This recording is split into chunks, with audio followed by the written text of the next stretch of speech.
23장 죄송합니다. 23장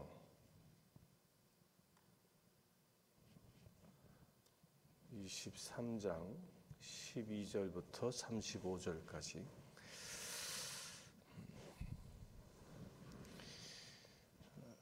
12절 보겠습니다. 날이 새매 유대인들이 당을 지어 맹세하되 바울을 죽이기 전에는 먹지도 아니하고 마시지도 아니하겠다 하고 이같이 동맹한 자가 40여 명이더라.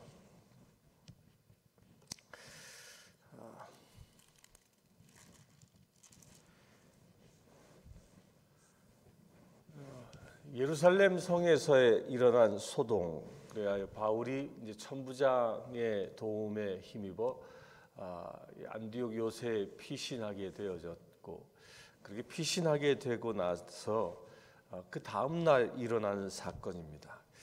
여기서 우리가 주의해 봐야 할 것은 11절과 12절의 그 차이인데요. 우리가 어제 보았던 11절에는 그날 밤에, 그 소란이 일어난 그날 밤에 바울에게 주께서 나타나셔서 담대하라, 내가 예루살렘에서 나의 일을 증언한 것 같이 로마에서도 증언하여야 하리라 라고, 예수 그리스도께서 바울이 왜 예루살렘에서 이런 고통을 당하는지에 관한 그 이유를 설명해 주셨고, 그 이유가 뭐였습니까? 로마에 가서 복음을 증언하는 것이었습니다. 이게 바울의 여정의 마지막 종착역인데 왜 로마에 가서 복음을 전하는 것이 성령 하나님의 그 뜻이었겠습니까? 이것은 너무나 당연한 것이, 로마는 당시 로마 제국의 수도였고 핵심 중의 핵심이었던 것이죠.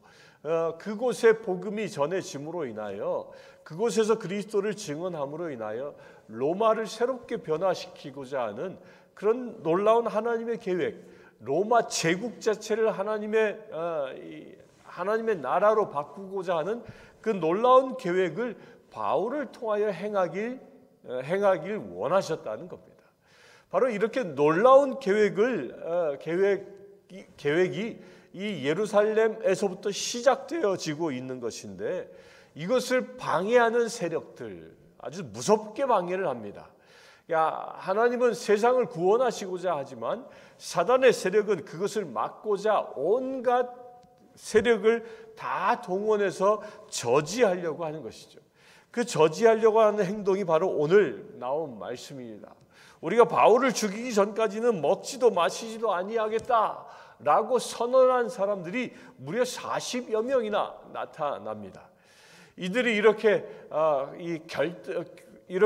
맹세까지 하면서 바울을 죽이기로 결단한 그 이유가 어디에 있었겠습니까? 또한 이 바울을 죽이는 것은 그들이 바울을 죽임으로 인하여 살인죄를 뒤집어 쓸 수도, 살인죄로 인하여 그들이 처형을 당할 수도 있었음에도 불구하고 그 모든 것을 감내하면서 바울을 죽이겠다라고 나서는 사람들이, 상식적으로 생각하면 이해될 수 없는 겁니다. 아니, 바울이 뭐길래, 유대인의 입장에서 보면 그냥 이단 종파의 하나라고 여길 수도 있었을 텐데, 바울이 무엇이길래 그렇게까지 바울을 죽이려고 했겠느냐 하는 거예요.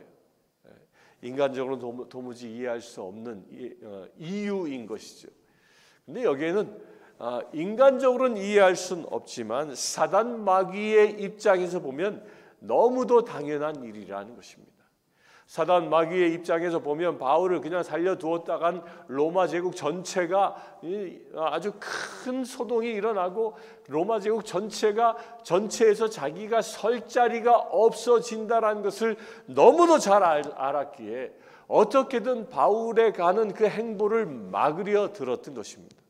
그래서 40여 명이라는 사람들의 마음에 들어가 그들의 마음을 붙잡았을 것이고, 그들로 하여금 바울을 죽이고자 하는 그런 어마어마한 음모를 꾸미게 만든다는 것입니다.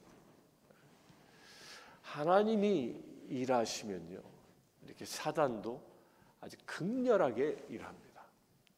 이건 거꾸로 얘기하면 뭐냐면요, 여러분들 기도하실 때 어떤 기도를 합니까? 오늘 하루도 무사히.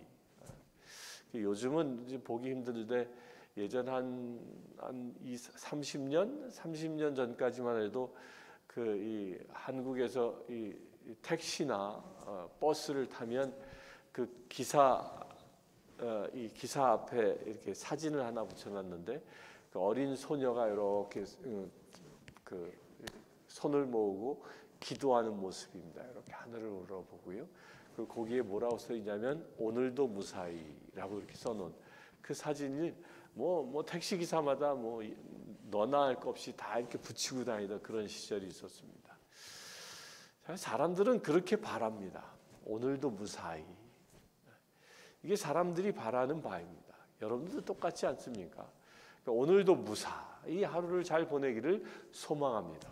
어쩌면 그런 이유 때문에 이 새벽에 기도하는 분도 있을 수 있을 겁니다. 그런데 거꾸로 보면요, 우리가 하나님의 일을 온전히 감당하면 오늘 하루가 우리가 보편적으로 생각하는 무사한 삶을 살 수 없을 수 있다는 겁니다. 사도 바울이 오직 하나님께 메인바되어 성령님께 인도한 대로 살아가는 삶을 살아가자 그가 로마를 향하게 되고 그 로마로 향하는 그 발걸음을 사단은 방해하려 죽이려고 하는 음모까지도 꾸민다는 겁니다. 곧 우리가 하나님의 일을 온전히 실천하면 하나님의 부르심대로 하나님의 사명대로 우리가 오늘 하루 살아가면 오늘 하루도 사단이 우리를 방해할 수 있다는 겁니다. 우리 이것을 늘 인지하고 있어야 합니다. 그렇게 사단이 우리를 방해할 수 있다는 것을 알면 우리는 실패하지 않기 때문입니다. 손자병도 지피지기면 백전백승이라는 말이 있는 거죠. 나를 알고 상대를 알면 우리가 백전백승할 수 있는 것이 바로 이런 것입니다. 여러분들요, 주의 일을 하는 데 있어서 사단 마귀가 아무리 엄청난 음모를 가지고 우리를 방해하고 나를 쓰러뜨리려 한다 할지라도 내가 주의 사명만을 붙잡고 나아간다면 우리는 승리할 수 있는 것입니다. 따라서 우리는 주의 일을 감당할 때 불어오는 온갖 잡스러운 소리들, 온갖 시험과 유혹들, 온갖 박해들을 두려워할 이유가 전혀 없는 것입니다. 그것이 두려워 주의 일을 못하는 것이 아니라 우리가 믿음으로 승리하여 주의 일을 온전히 감당할 수 있는 자 되기를 이 시간 소망하길 바랍니다. 그를 위해서는 우리가 오직 말씀과 성령으로 무장해야 하는 것입니다.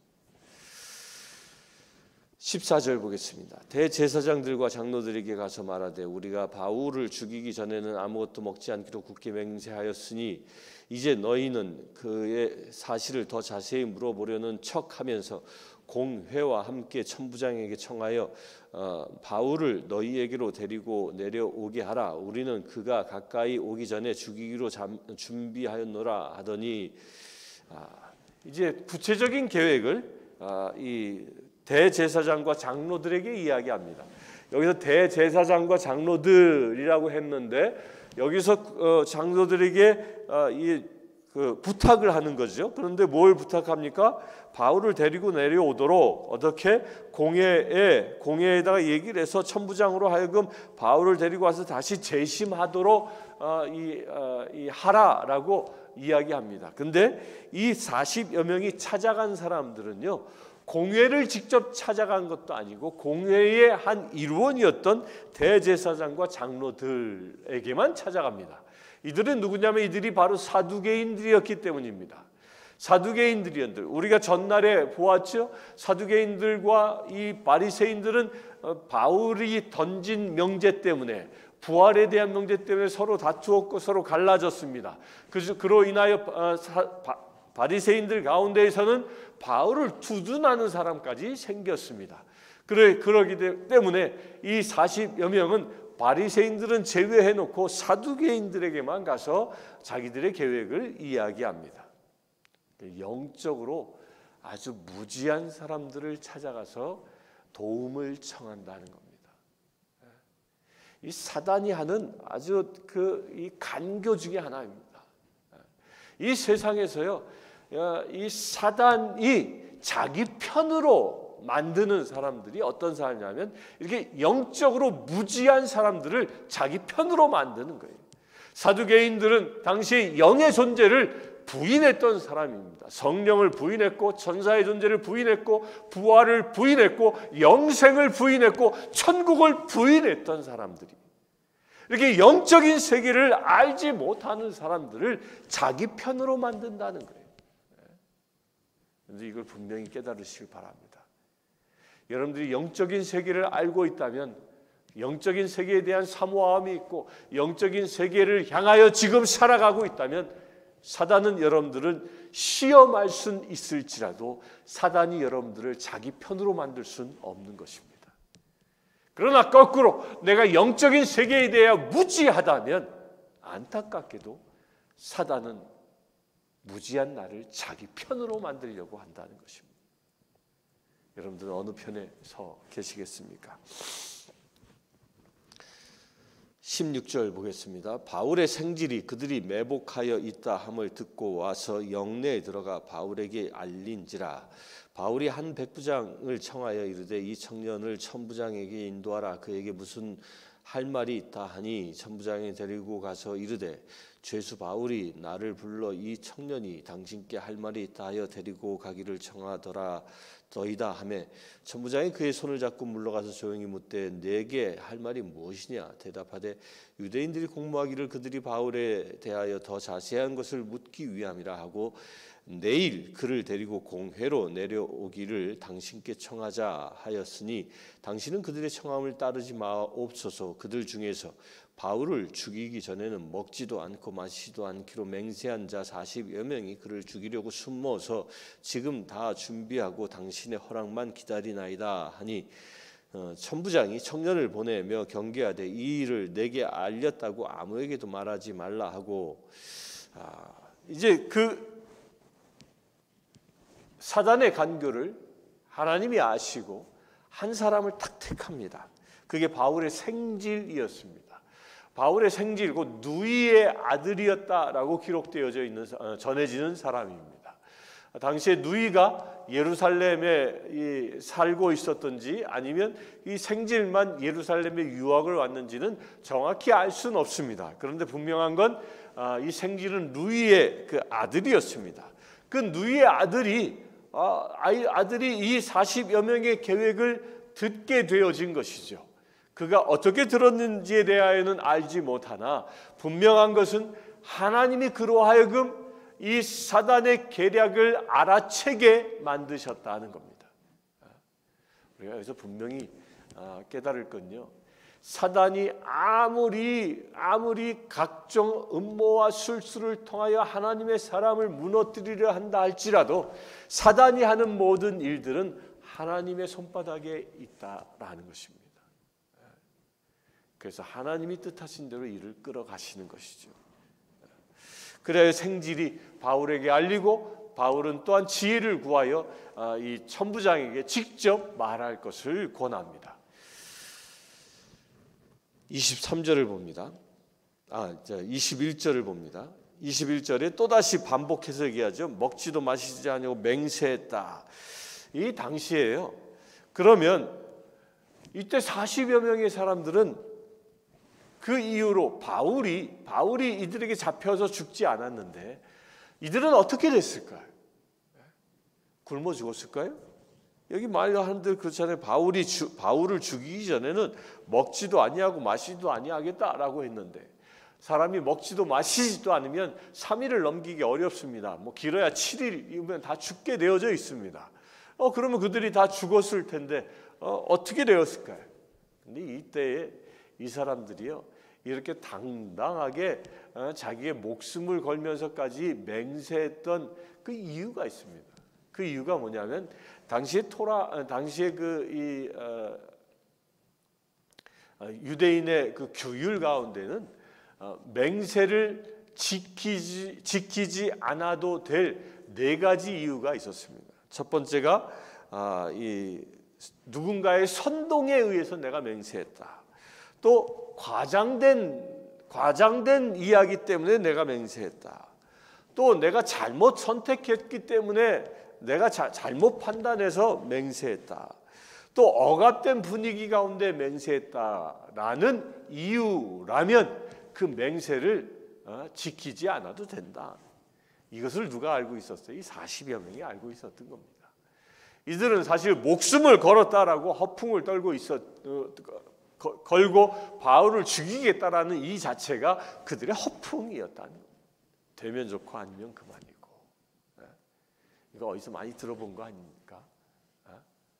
지금 세상의 사람들을 어렵게 만드는 이 소문꾼들, 이 소문꾼들이 다 이런 겁니다. 다 이런 거예요. 그런 소문꾼들이 잘 쓰는 말 중에 하나가 뭐예요? 그거 봐. 그렇게 될 거야. 안 되면 내 손에 장을 지지지. 이런 말 이렇게 잘 쓰지 않습니까? 그 표현하고 똑같은 거예요. 똑같은 거. 내 손에 장을 지지지라고 한 사람들, 그가 전한 말이 헛소문이었고 거짓이었을 때 손에 장 지진 사람들 보셨습니까? 말은 그렇게 수없이 하는 사람들, 수많은 사람들이었지만 그 중에 단 한 사람도, 손에 장을 지진 사람은 단 한 사람도 없다는 거예요. 이게 세상 사람들의 논리이고 세상 사람들의 이 처세인 겁니다. 우리 그리스도인들은요, 말에 대한 책임을 지는 자이지만 세상 사람들은 자기가 한 말이 되면 좋고 아니면 그만인 시기, 이것이 세상 사람들이 하는 말 습관인 것입니다. 그래서 따라서 우리는 구별된 사람들이기 때문에 이 세상 사람처럼, 이 40여 명처럼 되면 좋고 아니면 그만식으로 함부로 이야기해선 안 된다는 겁니다. 그렇게 되면 좋고 아니면 그만이다라는 식은 사단이 주는 말이기 때문입니다. 그래서 우리가 입술을 열어 말을 할 때는요, 굉장히 신중해야 하는 것입니다. 그래서 성경이 뭐라고 합니까? 너희는 듣기는 빨리 하고 말하기는 더디하라 라고 말하는 것입니다. 누군가가 얘기하는 거 빨리 알아채라, 빨리 알아들어라. 그들의 말이 무엇인지 그 진리를 빨리 깨달으라. 그러나 너의 입을 통하여 얘기할 때는 신중에 신중을 구하라는 것입니다. 듣고 그냥 말해버리는 거예요. 진리인지 여부도 분별치 않고 그냥 전달해버리는 거예요. 다 사단이 하는 일이라는 것입니다. 우리 사랑하는 성도님들, 여러분들의 입술이 오직 진리를 위하여만 사용되어질 수 있게 되길 바랍니다. 이렇게 40여 명처럼 거짓, 맹세를 일삼는 자가 아니라 이 40여 명처럼 되면 좋고 아니면 그만이다 라는 식으로 살아가는 인생이 아니라 오직 진리만을 붙잡고 여러분들 입술이 그것을 위하여, 진리를 선포하는 것을 위하여 사용될 수 있게 되길 바랍니다. 23절 봅니다. 백부장 둘을 불러 이르되 밤 제3시에 가이사리아까지 갈 보병 200명과 기병 70명과 창병 200명을 준비하라 하고, 또 바울을 태워 총독 벨릭스에게로 무사히 보내기 위하여 짐승을 준비하라 명하여, 또 이 아래와 같이 편지하기를 일렀으되 글라우디오 루시아는 총독 벨릭스 가깝게 문안하나이다. 이 사람이 유대인들에게 잡혀 죽게 된 것을 내가 로마 사람인 줄 들어 알고 군대를 건드리고 가서 구원하여다가 유대인들이 무슨 일로 그를 고발하는지 알고자 하여 그들의 공회로 데리고 내려갔더니 고발한 것이 그들의 율법 문제에 관한 것뿐이요 한 가지도 죽이거나 결박할 사유가 없음을 발견하였나이다. 그러나 이 사람을 해하려는 관계가 있다고 누가 내게 알려주기로 곧 당신께로 보내며, 또 고발한 사람들도 당신 앞에서 그에 대하여 말하라 하였나이다 하였더라. 자, 이제 백부장이 그 간계를 듣고 행동을 하는데 밤 제4시에 아주 즉각적으로 행동합니다. 제3시에, 이게 밤 제3시, 이 말은 지금 시간으로 따지면 밤 9시. 그 유대인 이 시대에 밤 9시면 굉장히 늦은 밤입니다. 모두가 다 잠들어 있는 그런 밤이죠. 그 밤 9시에 가이사랴까지 이제 바울을 보내버리기로 결정합니다. 그런데 바울을 보내는 그 행렬이요 아주 어마어마합니다. 보병 200명, 기병 70명, 창병 200명, 무려 470명, 어마어마한 470명, 그것도 기마병까지요. 기마병 70명까지. 이 470명으로 이 바울을 호위하고 간 호위하고. 와, 대단하지 않습니까? 이게 하나님이 하시는 일입니다.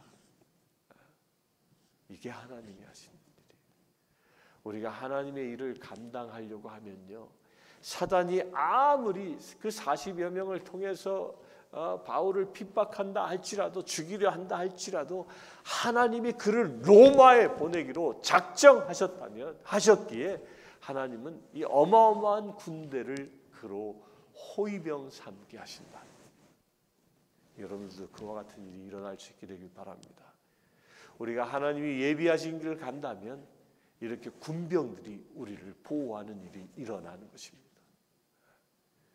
저는 기도하면서 자주 하는 기도가 천군 천사로 우리를 보호해 주시옵소서라고 기도합니다. 이건 다니엘의 기도이기도 하죠. 다니엘이 기도했을 때 미가엘 대천군이 그를 보호하기 위하여, 그를 돕기 위하여 하늘의 군대를 끌고 오는 것처럼 그와 같은 일이 우리에게도 일어나길 소망하며 기도합니다. 이것은 마치 바울을 호위했던 470명의 군대가 그를 인도하여 가이사랴까지 가는 것처럼 우리의 삶도 주님이 인도하셔, 우리의 삶도 천군 천사와 더불어 주님이 계획하신 곳까지 함께 가는 일들이 일어나기를 소망하는 것입니다. 오늘 하루 여러분들에게도 그와 같은 일이 일어나길 축원합니다. 여러분들에게도 천군 천사와 더불어 주님이 예비하신 길을 향하여 나아갈 수 있게 되길 축원합니다. 그렇게 보내는 이 천부장이 이제 편지를 써서 가이사리아에 있는 벨렉스 각하, 그 벨렉스 총독에게, 이 벨렉스가 이 당시에 유대 지역을 다 다스리고 있는 총독이었습니다. 근데 그 총독 관저가 예루살렘에 있었던 게 아니라 어디에 있었냐면 이 가이사리아에 있었던 겁니다. 그래서 그곳에 보내는 것입니다. 그래서 이 루시아라는 이 백인 천부장이 이 벨렉스에게 편지를 쓰는데 사실과 조금 다르게 쓰지 않습니까? 27절입니다. 내가 로마 사람인 줄 들어 알고 군대를 건드리고 가서 구원하여다가, 자, 이게 순서가 바뀌었지요. 폭동이 일어나서 군대를 데리고 가서 그 폭동 가서 보니까 한 사람을 매질하는 걸 보고 그냥 데리고 온 거예요. 데리고 와서 이 원래 진리는 데리고 와서 이 요새에 들어와서 결박하고 때리려고 했죠. 그때 바울이 이게 뭔 일이냐, 나 로마 시민이다, 그때 얘기하지 않았습니까? 근데 이걸 싹 순서를 바꾼 겁니다. 천부장이 자기 실수를 바꾸고 오히려 그 실수를 자기를 오히려 더 높이는 자기의 공적을 드러내려고 하는 이런 얄팍한 술수가 여기에 있습니다. 천부장은 하나님에 의하여 불신자였음에도 불구하고 바울을 돕는 자로 택함 받았습니다. 이렇게 택함 받은 사람들은요, 자기가 하는 일을 하나님의 영광을 위하여 하지 않습니다. 그렇게 택함 받아서 자기가 쓰임 받는 줄도 모르고 오직 자기의 영광만을 구하는 것이 그리스도인이 택함 받아 하나님의 일을 하는 것과 넌 크리스찬이 택함 받아 자기도 모르게 하나님을 하는 것과의 차이인 것입니다. 그 차이가 뭐예요? 그리스도인은 오직 하나님의 영광을 위하여, 그러나 넌 크리스찬으로 택함 받은 사람들은 자기의 영광을 위하여 쓰임 받는다는 겁니다. 이것이 현대에는 어떻게 일어나냐면요, 교회에서 어떤 선한 일들을 할 수 있습니다. 이웃을, 어려운 사람들 도울 수도 있고, 토네이도가 왔을 때 그 피해 당한 사람들을 도울 수도 있고, 또 세계의 기아에 허덕이는 사람들을 도울 수도 있습니다. 그렇게 돕는 선한 행렬 가운데에 불신자들 가운데 그렇게 좋은 일을 교회에서 합니까? 그럼 나도 돕지요라고 동참하는 사람도 있을 수 있습니다. 그런데 이렇게 동참하는 사람들, 신앙 없이 동참하는 사람들의 공통점이 뭐냐면 그것을 통하여 자기 만족을 얻는다는 거예요. 자기의 공적이 드러난다. 나 이렇게 선한 일을 했어라고. 그러나 그리스도인은 오른손이 하는 일을 왼손이 모르게 한다는 것입니다.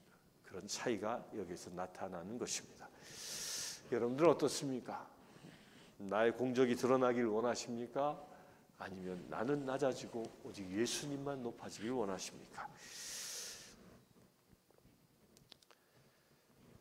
31절 봅니다. 보병이 명을 받은 대로 밤에 바울을 데리고 안디바드라에 이르러 이튿날 기병으로 바울을 호송하게 하고 영내로 돌아가니라. 그들이 가이사랴에 들어가서 편지를 총독에게 드리고 바울을 그 앞에 세우니 총독이 읽고 바울더러 어느 영지 사람이냐 물어 길리아 사람인 줄 알고 이르되 너를 고발하는 사람들이 오거든 내 말을 들으리라 하고 헤롯 궁에 그를 지키라 명하니라. 이 가이사랴에 이제 들어왔는데요. 물론 이 가이사랴는 바울이 전도 여행을 통하여 배를 타기 위해서 들렸던 곳이기도 하고 또 예루살렘에 들어가기 전에 한번 들렸던 곳이기도 합니다. 그런데 이곳에 지금 가이사랴에 와서는 이제 한 번도 가보지 않은 곳을 들어가는 겁니다. 그것이 어제 헤롯의 성 헤롯 궁에 들어가게 됩니다. 여기서 헤롯 궁에 있으면서 이 바울은 이 가이사랴에 얼마를 머물냐면 약 2년 정도를 머무릅니다.